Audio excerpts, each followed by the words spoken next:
Porque quando o Lula assina a Carta ao Povo Brasileiro, o que dizia esse documento? Para quem é mais jovenzinho, na eleição de 2002, surge o Lulinha, Paz e Amor, ideia do Duda Mendonça, né? Aí vamos acabar com Lula radical, com Lula sindicalista, Lulinha, Paz e Amor. Ele assina a Carta ao Povo Brasileiro que dizia basicamente o seguinte: nenhuma reforma neoliberal feita por FHC vai ser revista.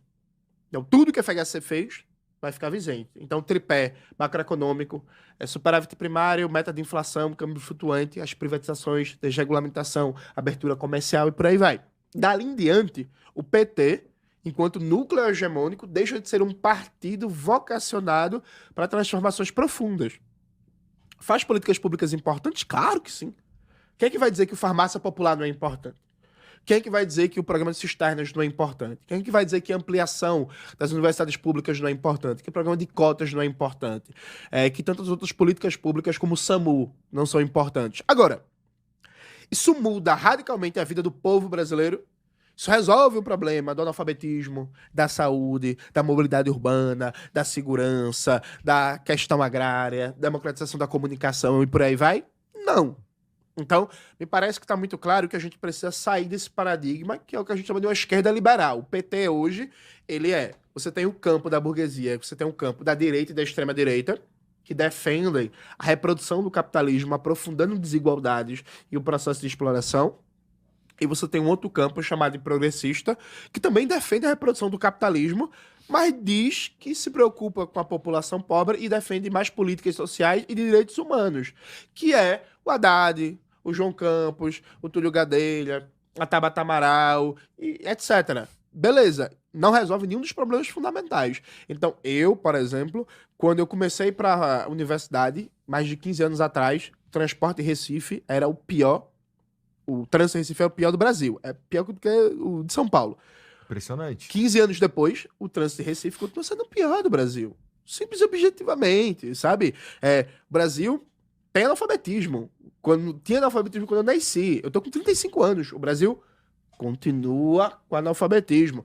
Quando eu nasci, o Brasil tinha uma situação de dependência tecnológica muito grande. A gente importava 50% dos IFAs, que é ingrediente farmacêutico ativo, que é que faz o remédio funcionar, que a gente consumia. Hoje, Carlos, a gente importa 90%.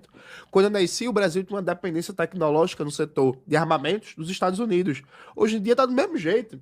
A gente depende quase 80%. Todo o armamento e tecnologia bélica que a gente consome de países da OTAN, inclusive com os Estados Unidos ameaçando o Brasil. Aliás, sobre esse aspecto, né?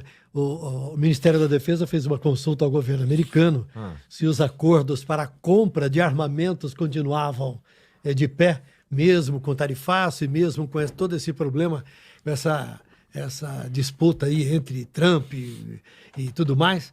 E aí o governo americano falou, não, o programa de compra de armamento pelo Brasil aos Estados Unidos continua de pé, não tem problema nenhum. Esse não mexe. Esse não mexe.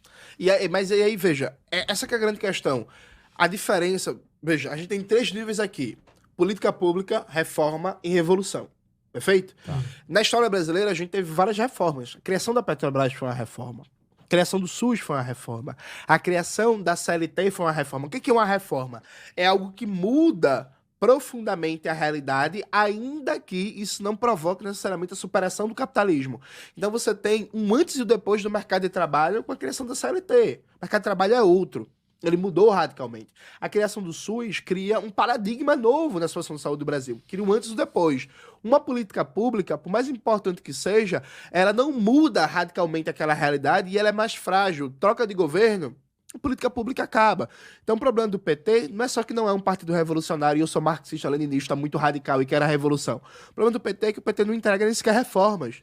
Então o governo Chávez entregou reformas, o governo Morales entregou reformas, o governo Gustavo Petro está entregando reformas, o governo Brizola entregou reformas, né? Veja, do ponto de vista da história brasileira, o governo do Brizola no Rio Grande do Sul e o governo do Brizola no Rio de Janeiro entregou mais reformas do que 5 presidências petistas. Pense nisso.